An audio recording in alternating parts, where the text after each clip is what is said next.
meet you all. I'm so delighted to be here in your midst and talking to you about border ministries. I've been in San Diego for almost 2 years already, and I come from the General Board of Global Ministry.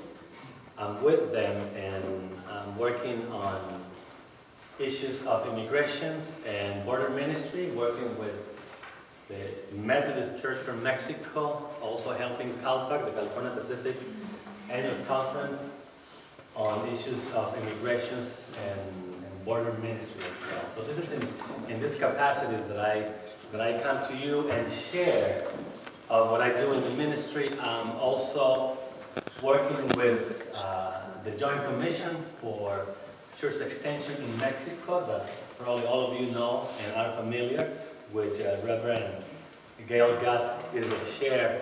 And actually we're going to meet in El Centro in February 1st and 2nd. I think it's the Saturday of February the 1st at that particular time. So we invite you to go. I mean, El Centro is probably about 2 hours away from here or more, a little bit. More than that? Well, depends on how fast you drive. Depends on the traffic. That's the time I made to go to El Centro from San Diego, but I drove about 45 minutes this morning to get here. But anyway, that's the way we're going to meet, and that's what I do. I'm pretty much busy in different issues of the ministry. I will open the conversation for questions at the very end, because I have a presentation to last probably about close to 50 minutes. I can do better than that if we don't have the time.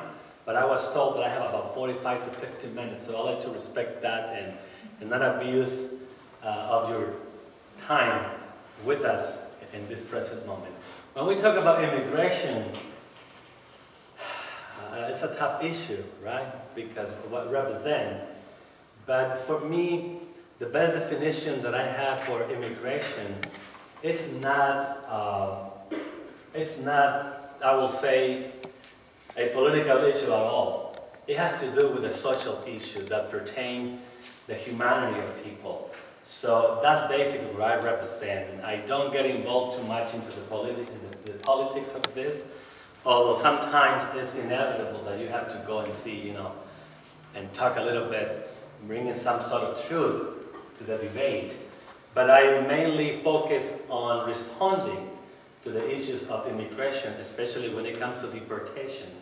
I have, and I will share to you the numbers for the last 4 years regarding deportations. And those numbers are pretty much impressive. I mean, they are pretty much informative as how the activity when it comes to deportation is in the U.S.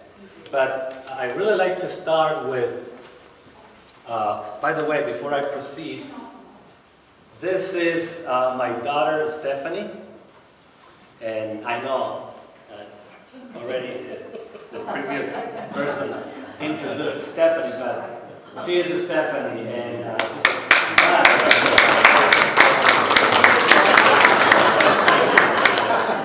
can I go with you? She said, can I go with you? And I said, oh, most certainly. I'll be happy to. So I have someone to talk with. So we've been talking, and we stopped for some lunch on our way to this place. And I think this is the first time she is joining me to do presentations and so forth. So we welcome you, Stephanie. Thank you for coming.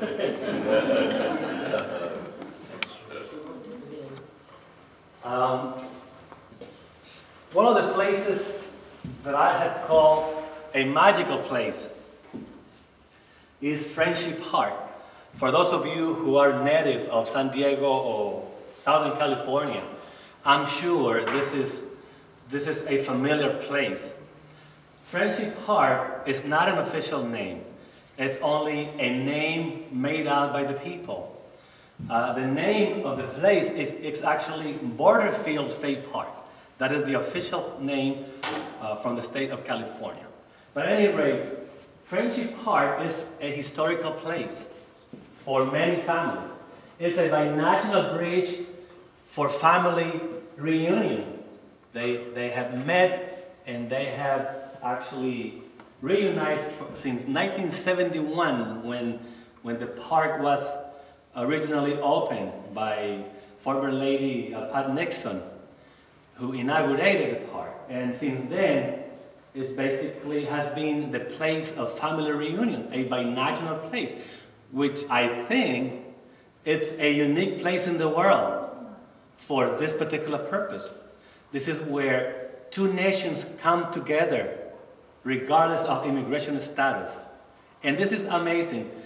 This is why I tend to be every Sunday from 1 to 2 o'clock at that particular place in San Diego, which is right at the border.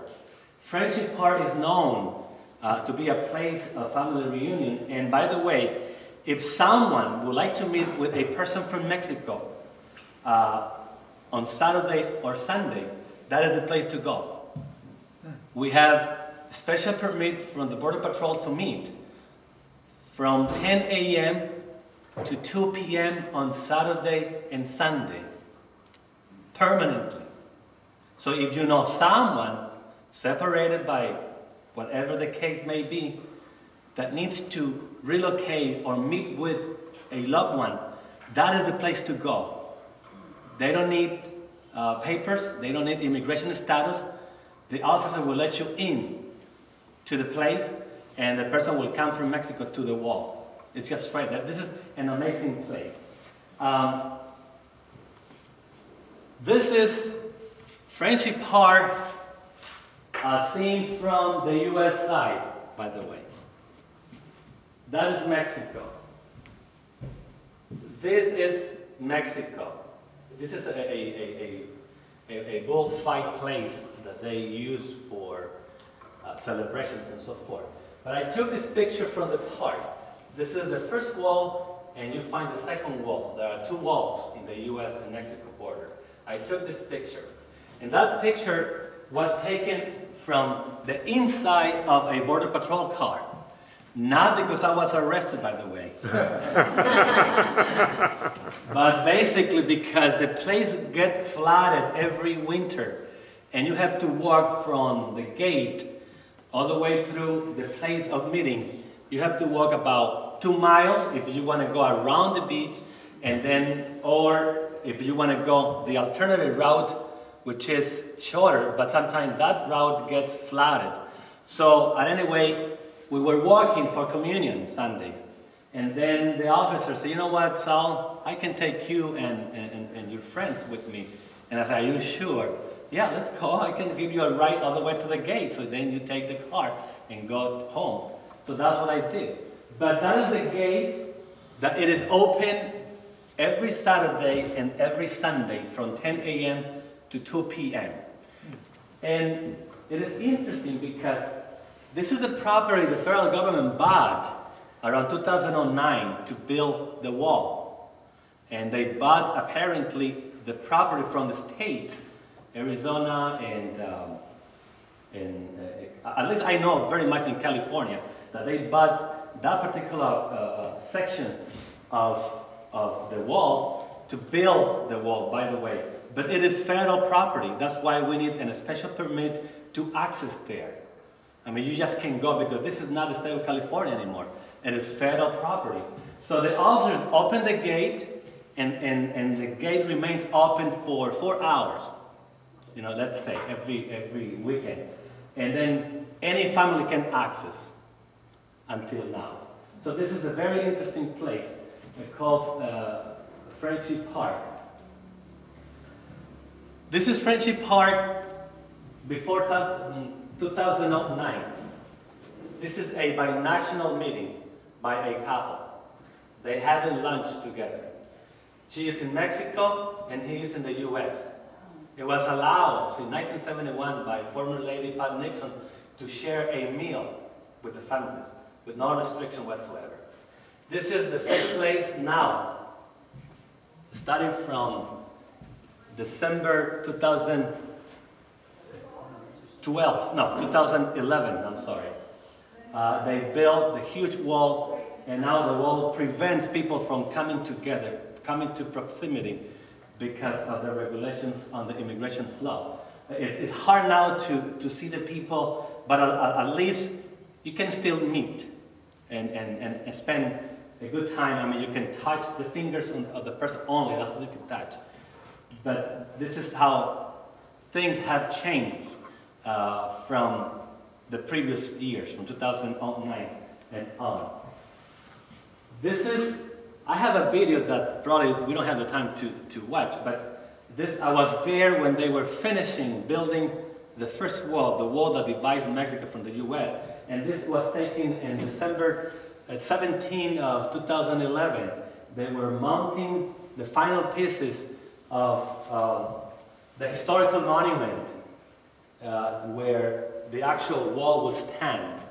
And I took a picture and I have the video as well. They were completing the infrastructure that cost over $400 million in that particular section of the U.S. So now we have what is called the new wall.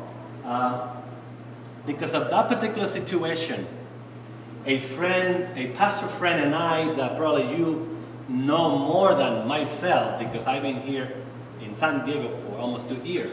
But I know maybe that you are familiar with John Fanestel, Reverend Fanestel from San Diego. He is the leader of Foundation for Change now, and he does this type of work in leadership and organizing.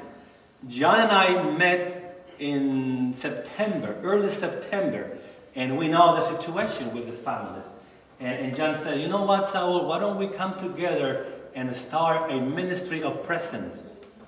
And I said, because I used to offer communion before in 2009. Actually, that was my last time when I offered communion, binational communion.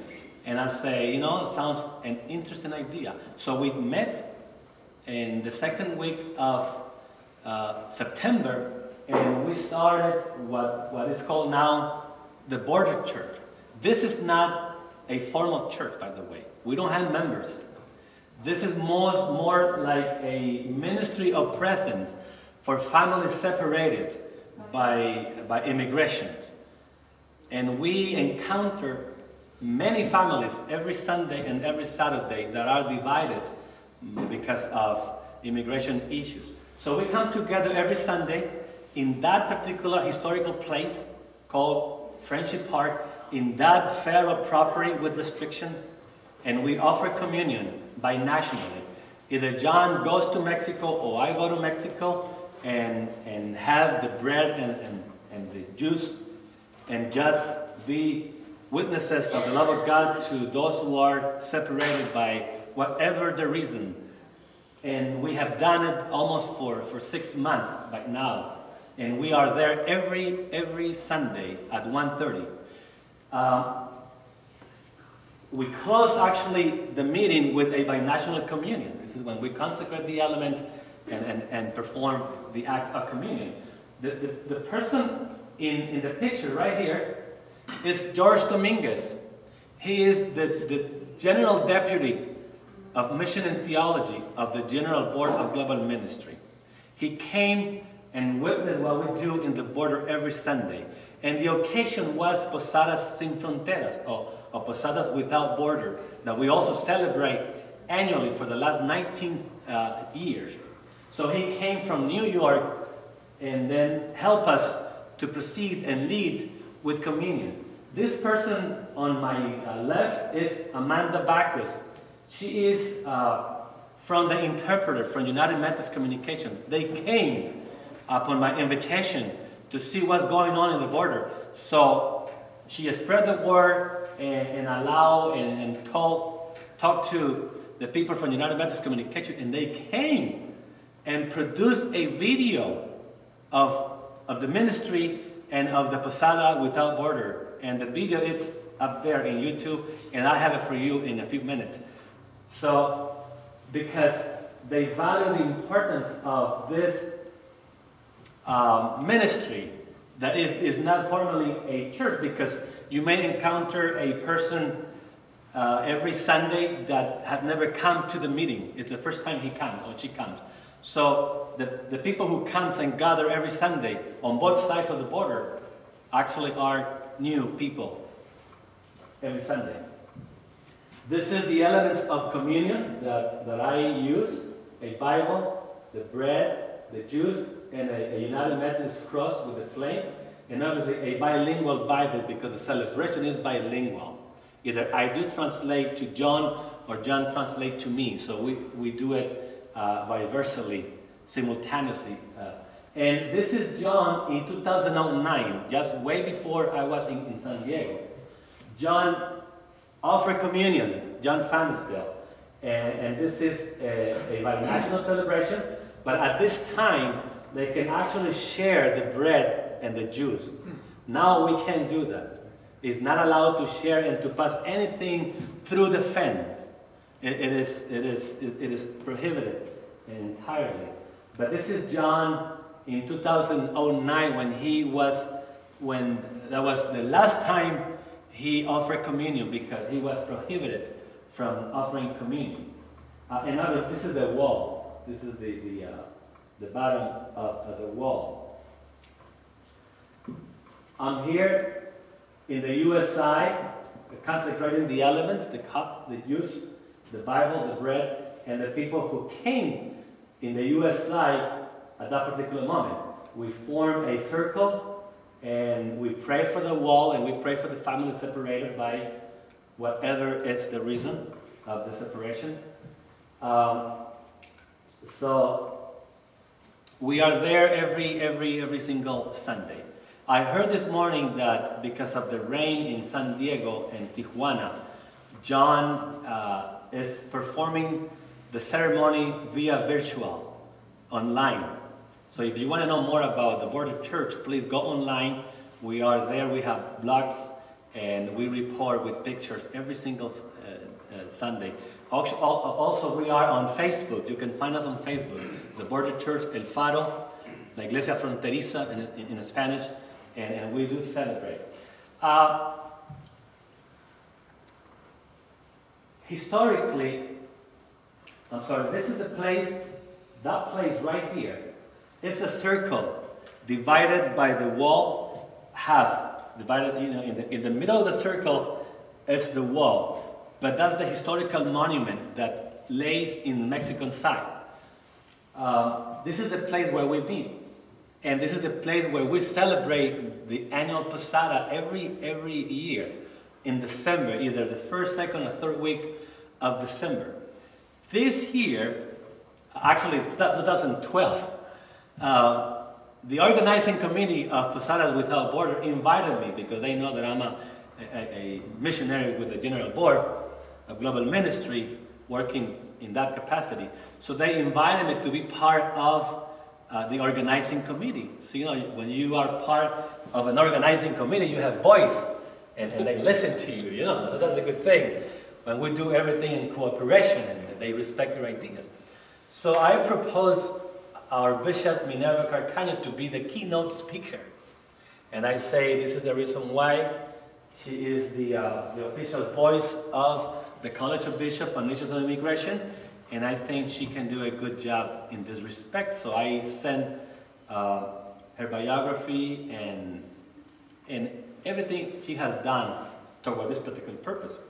So they say yes, they were excited, and I said, plus she was recently appointed to be the California Pacific Annual Conference. I think it will be good.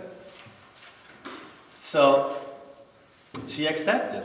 She said, okay, I can be there, knowing the history behind Friendship Park and the Posadas. So she said yes.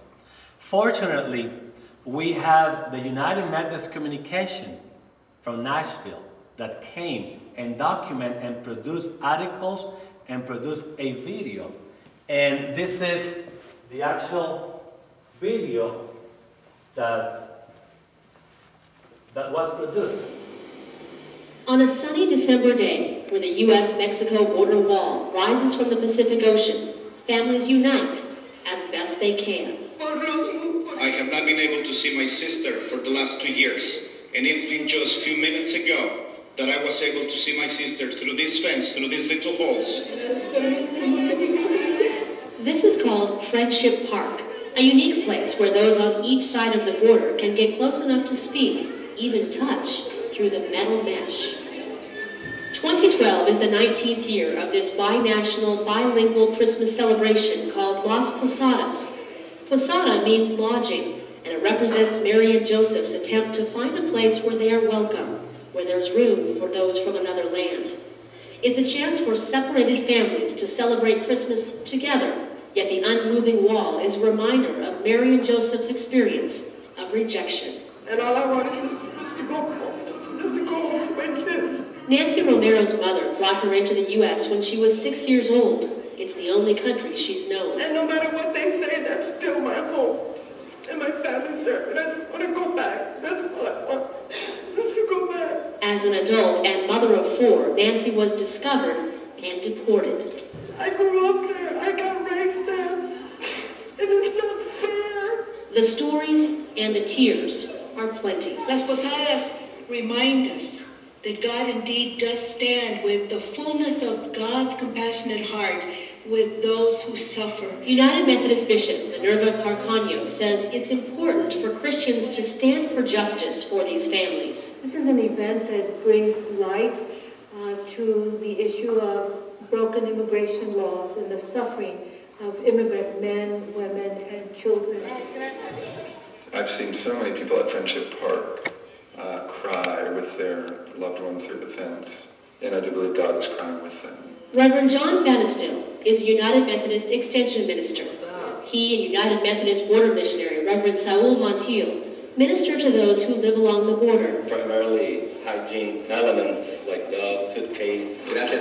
They meet physical needs and spiritual ones. Every Sunday they offer communion for families on each side of the wall. And we hope that one day the world will come into one world, one table and one Lord. What Saul and I have determined to do is that every Sunday morning we meet up here in San Diego and we break the bread and we split a single bottle of juice into 2 containers. And then one of us travels to the Mexican side and one of us travels to the U.S. side of Friendship Park. And that way when we consecrate the elements, we're still breaking one bread and breaking one cup, which is very meaningful to me. Because we are one family.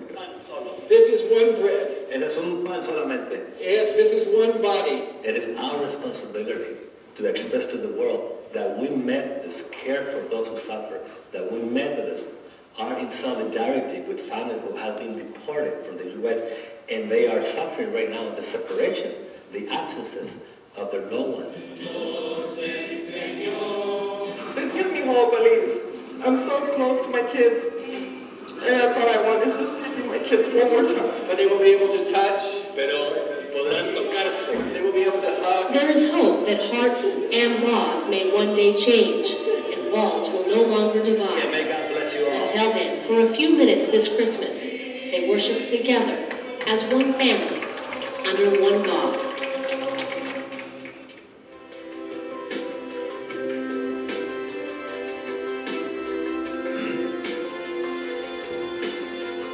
This video was brought to you by the people of the United Methodist Church through World Service donations.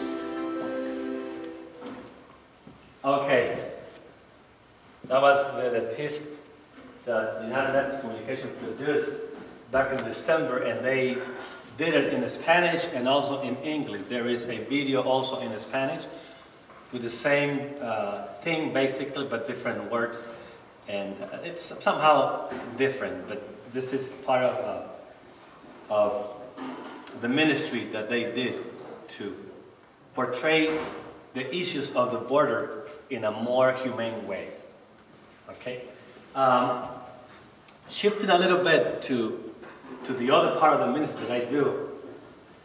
I do work with the United Methodist, I will say the Methodist Church of Mexico. I have a problem to just say Methodist from Mexico and United here, because the Methodist Church of Mexico is not united in the title. They are united, but they're not called United Methodist Church, only the Methodist Church.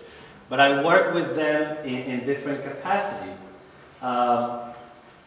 Bishop Carrillo asked me several times to be an instructor of 4 different extensions of the Methodist Seminary in Mexico. There's one seminary in Monterey, and it's called Juan Wesley Seminary. But the seminary has several extensions throughout the country. They serve over 400 students. So he said, you know, can you help me with the work of teaching? And I say, certainly. So I've been helping Bishop Carrillo with this particular endeavor. And by the way, I'll be teaching a class on February 1st, by the way, in the San Luis extension. But I have done it in the other extension. I do assist with them specifically as instructor to different extension. The good thing is that fall 2013, they will be opening their own seminary in TJ. They will have their own seminary. It will not function as an extension anymore, but it will be actually a seminary. And we are working through the Claremont School of Theology in making this happen, by the way. But Bishop announced that the seminary will start in the fall of 2013. So actually, this is the meeting that we held in the office of Jerry Campbell, the president of CST, with also Karen Dalton, director of the extensions classes, and Dr. Philip Clayton, the dean of students of CST right now. And they agree. This is Bishop Carrillo, obviously. This is Jerry Campbell. This is me. This is Karen and Philip. They agreed to send and support the Church of Mexico by sending professors in the summer and in the winter. So they are scheduling right now some of the classes to be taught in January of 2014 and June or July of 2014. So that is a tremendous advance in theological education for the Mexican church, because we have on board the Claremont School of Theology. So I'm working in that capacity as well to respond to that particular need.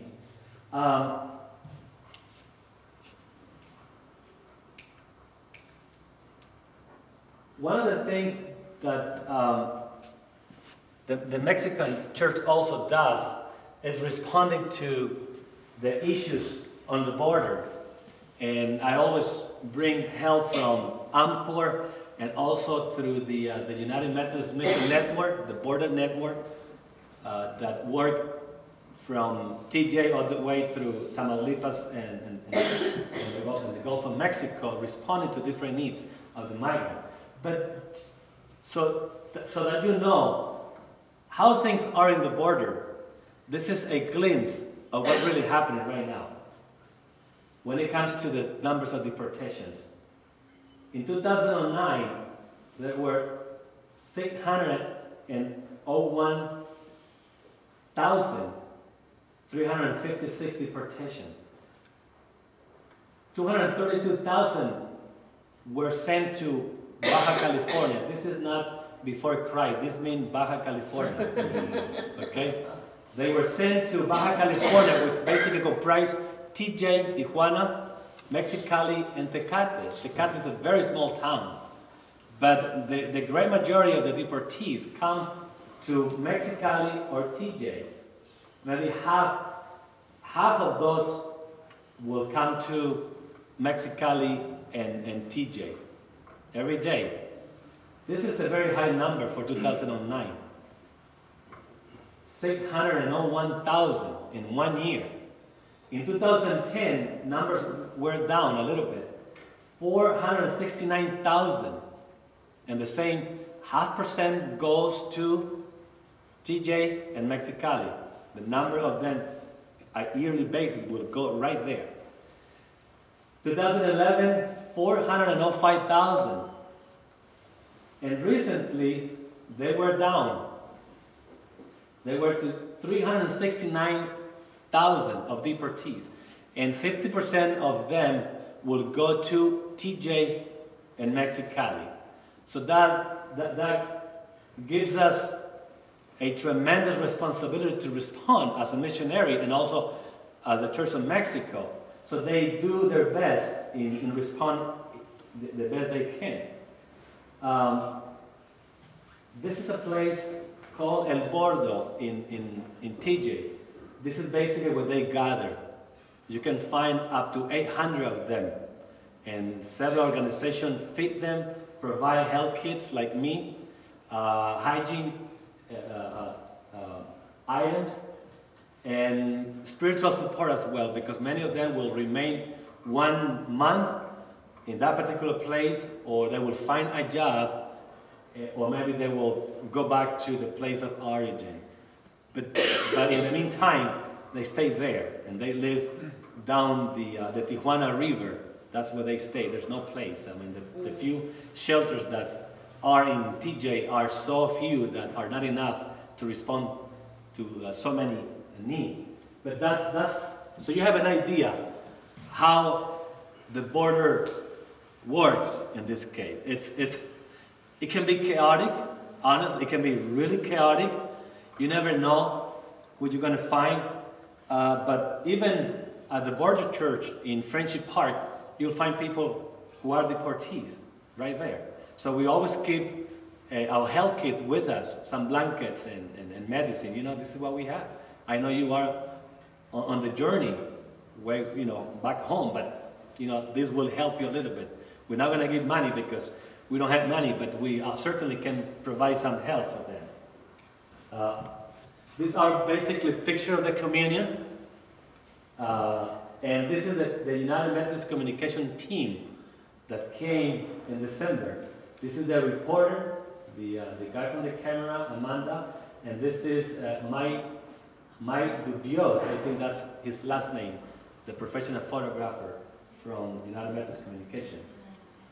This is the president of the Methodist Church of Mexico on missions, Guillermo Navarrete, and he is helping me and responding in different ways in this particular ministry. And this is Guillermo giving some health kits to people who were deported right there. It is interesting that it has been my experience that in that particular place, you not only encounter people who are deported. I mean, TJ is the most visited place in the world, by the way, for many reasons. But you'll find also migrants who will try to come into the U.S. You find those type of migrants, those who are exiting the U.S. and those who will try to access the U.S. Just right there. Sometimes it's hard to say who is who, but that's a reality. TJ is a place that gather all types of different migrants throughout the world. I would like to have the time to go more in depth, but I won't do it. This is from Committee on Relief from AMCOR, and at that particular time, we crossed, I will say, this is a 2,000 blankets truck, by the way, 2,000 blankets for the Mexican church. And we did it through the government of Mexico. This is Licenciado Diego Ramirez. I mean, he helped us cross, whatever we need to cross, because it is very problematic. It is not easy. It actually, they will confiscate the things from you. If you don't justify what you're going to do with the stuff, they will take away the stuff and they will keep it, basically.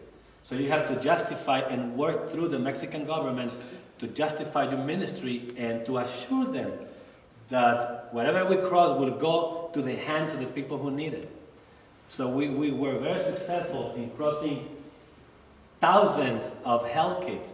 There was a load of 3,500 health kits in 2011. So we crossed successfully those health kits. And then there was another load from AMCOR estimating over 4,000 health kits. We crossed them again to the Church of Mexico. So this is how we work in cooperation with the Church of Mexico. This is another picture of the reporter from United Methodist Communication in Mexico, and they were actually talking to the people who were deportees, documenting the reality of the border, because you may hear something in the news But they didn't want to have only that. They actually want to go and meet with the people. So I escorted them. I was the tour guide. We took them to so many different places, and they just couldn't believe it. And this is one of the pictures.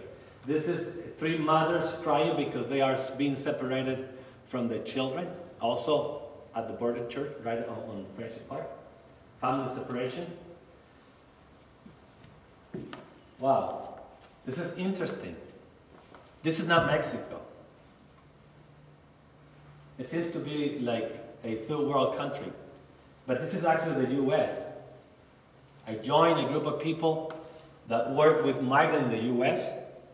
And we went to several places not on San Diego, but you drive about 45 minutes south from San Diego. And this is mainly a place of fields. They work and they plant strawberries and all kind of agricultural necessities. And we found out that these are seasonal migrant workers who come every year. And this is where they live, in the US. So we actually access the little house, and it's in the mountain, by the way, where they work. We also provide help for them. We also bring water. They will go back mainly to southern Mexico in December when there's no more work. And they will try back again in March. And they will do the journey just walking throughout the US and Mexico border. That is reality. There's nothing I can do. I'm just telling you how reality looks up there. And it does not look good, by the way, because we don't have any specific provision to allow them to work here. And they all want it. I just want to go and pick up strawberries for 3 months and then go back to my tribe, because they are from Michoacan, from tribes that are not really doing good, starving tribes in Mexico. That's southern Mexico. That we have many people now dying. They are starving to death because they don't have the means to survive. The only means to survive is migration, unfortunately. That is the only option they have.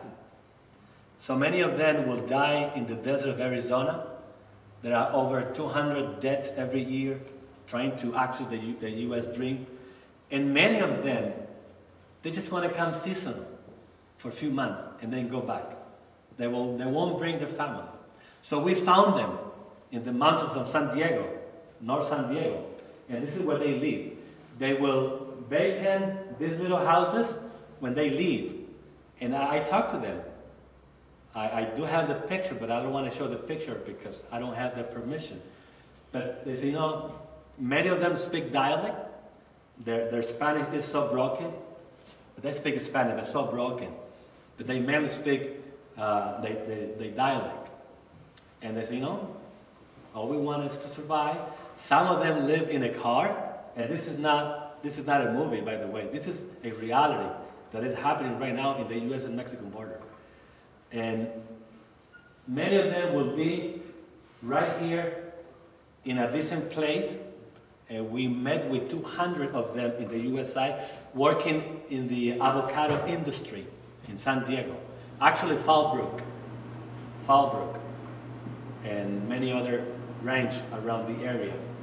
And we take with us gallons of water, food, health kits, and we learned that many of them will stay for 6 months and then they will go back. They will come back again. And I do believe that the ranchers understand the need of having some sort of solution to the immigration dilemma.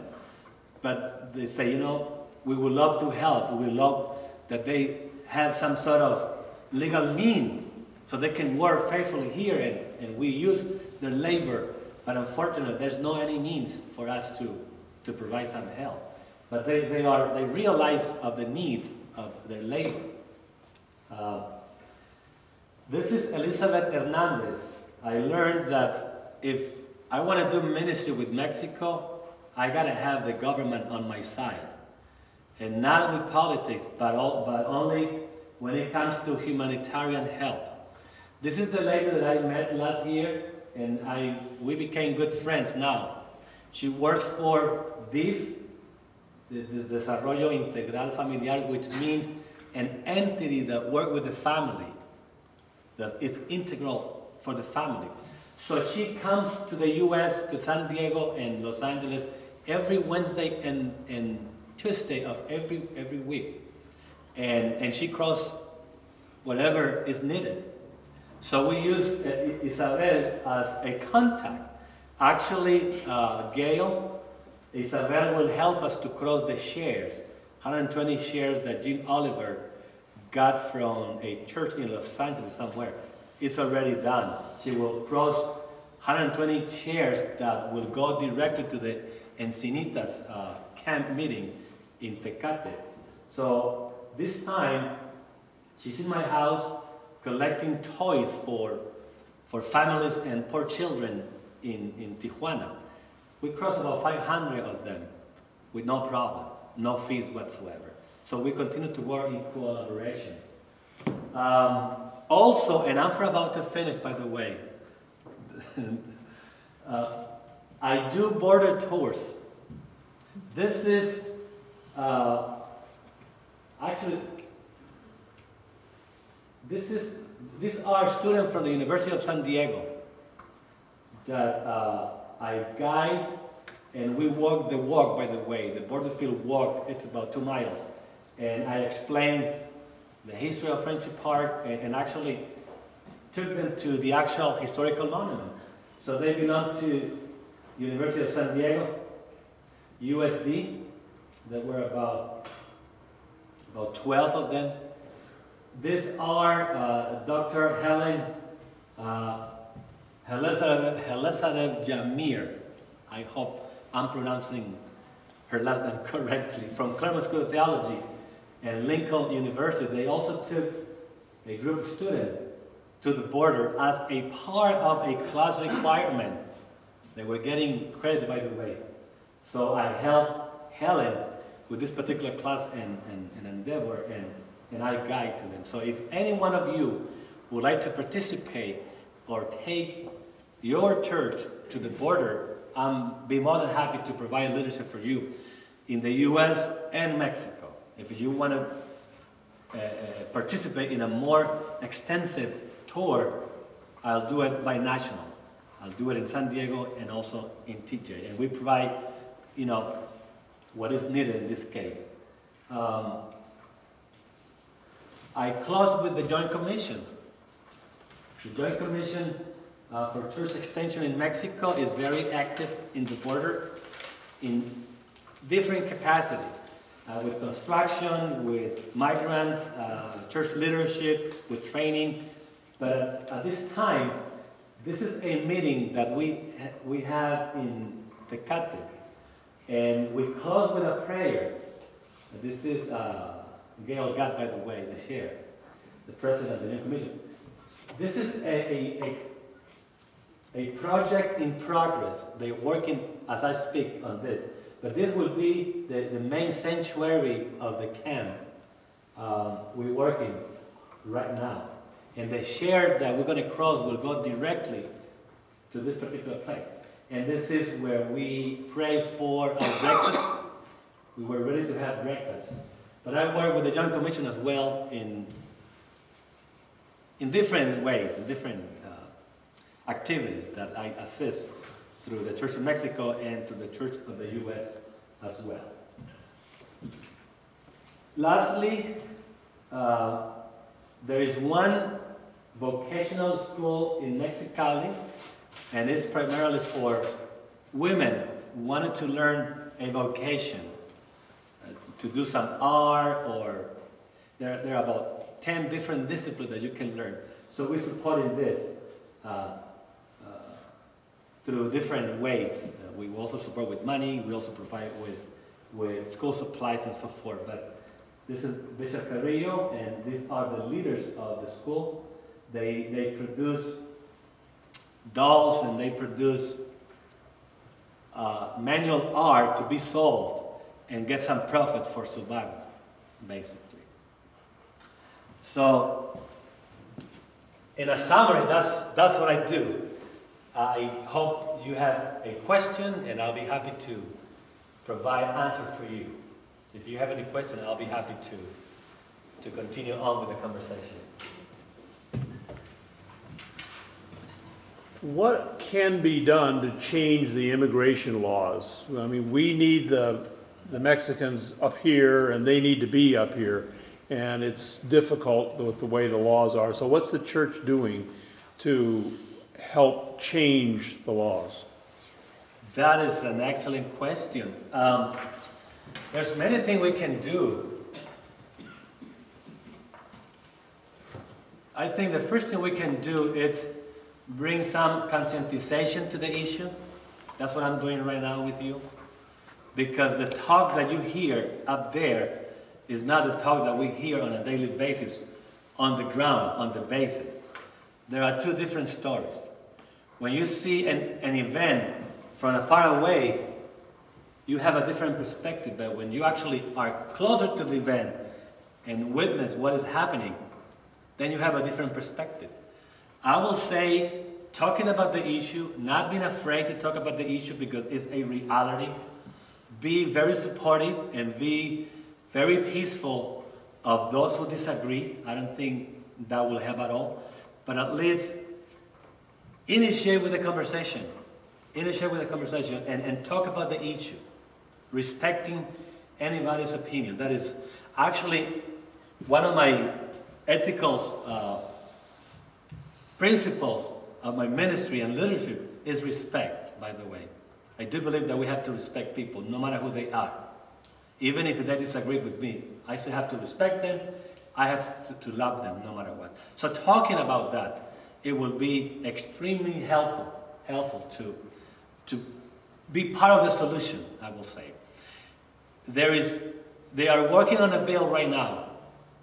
And I think they will introduce the bill, or it will be finished on Tuesday of this week. And it may go to the Congress for approval. But they're working on that particular issue because they've been working for so many years in dialogue, in presenting the facts for, or the argument for an immigration reform that is so needed that it's about to happen probably. If I'm hopeful, we'll have a bill soon. I don't know how the bill will look, but in the meantime, we can organize and we can respond to the issues. Yes? Are there more border missions along the whole length of that fence? Border missions like the border church? No. That's the only one in the world. This is a unique idea. That is the only border church in the whole world. And the membership fluctuates every week. You see different people. Now, you know what? When I talked to Guillermo, he said, you know, it would be nice if we actually have another church in Mexicali like this one. But unfortunately, we don't have another Friendship Park. That is the only Friendship Park we have in the entire world that I know. But we have explored the idea that if this actually works and it remains permanently, we can take the same idea to Mexicali, Tijuana, and Mexicali and Tecate, and all the way through the southern border, all the way through the Mexican Gulf. Unfortunately, no, we don't have. You showed ministry to those who are being repatriated. Repatriated. Yes. Is there a ministry to those who are crossing the border legally or illegally? No. No, okay. No, because we never know. Okay. They enter in a clandestine way, in secrecy. They don't want to be known. They don't want to be perceived that they are crossing. So everything is done very quietly. So nobody knows. We know that the entry of undocumented migrants was reduced significantly in recent years, more than 50%. No work. Huh? There's no work over There's here. no work. That's one of the factors. Yeah, a lot of people went home too. A lot of people went I home. work with Latinos all the time. Yes, thank you for adding to that. There was one report that said that there were more people exiting undocumented migrant exiting the U.S. than entering to the U.S. in 2012. There was time that actually you got more people living than entering because there was no work and the economy was really bad because all they want is to survive. For me, immigration has not, I don't want to say has nothing to do with politics, but I will say it's a human issue, it's a social issue that pertains to the family, that pertains to humanity. Yes. I think your presentation was excellent. Thank you. It's thought-provoking and very moving. And I personally thank you for coming. My pleasure. You showed a picture, two pictures in fact, of a family being able to, one from Mexico and one from the United States, being able to share a meal together in open space. Open space. Then the next picture you showed, mesh wall. Yes. Where was this picture taken? Was it at the border itself? I take the picture every Sunday. Right at the border? Thousands of pictures. I document and record every Sunday that I be there. It's the actual U.S. and Mexican wall. I find that very offensive, personally. And you say it's not politics, I say it is politics. Is it? The mesh wall, that's insensitive, that's cruel. And I think it's inhumane to separate families in such a manner. What do you think caused that, other than politics? Was there any real reason to put a mesh wall there to keep a family from having a meal together? That's pure politics, huh? That's why I think we can't separate them. The Methodist Church has been known historically as a social movement. And regardless of what your opinions are on immigration, I agree that you have to look at it from a humanistic point of view. They're brothers and sisters in ours in Christ, for heaven's sake. And I think the thing that needs to be done as a groundswell movement to point out certain idiotic things that happen, such as this mesh wall right there at the border. I can't imagine that the Border Patrol is being overwhelmed or invaded by hordes of people coming from the south through the border at that point. There are clearly easier spaces to get through the United States than there. But I think if we could target it on that one issue, might be a minor step. But why have the mesh fence right there? There's a reason, by the way. We know the answer. They invest $4 million in that section, okay? In that particular section, I mean, you can see the investment of $4 million right on Friendship Park, and they erected a huge wall, gigantic wall, massive metal wall with a double mesh. By the way, it's a double mesh. It's not only one, it's a double. So actually, you can even take a finger. You saw the picture on the video. That was my finger, by the way. You see the suit, the same color? You can't even take the finger and touch that way. But they did it with purpose, and it was precisely so people can't cross anything. That was the idea. We request the Border Patrol to at least take one of the meshes down, and they say no.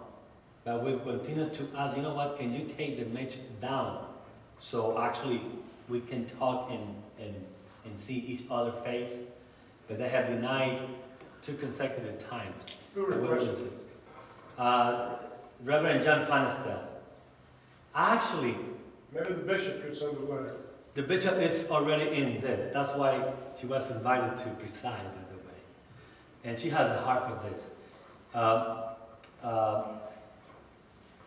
Prior to October 6th, when we start the binational meeting, prior to October 6th, we met only in Friendship Park, in the actual park, not in the federal property. And we have our service with John Fanestel and maybe 3 family in English. We met.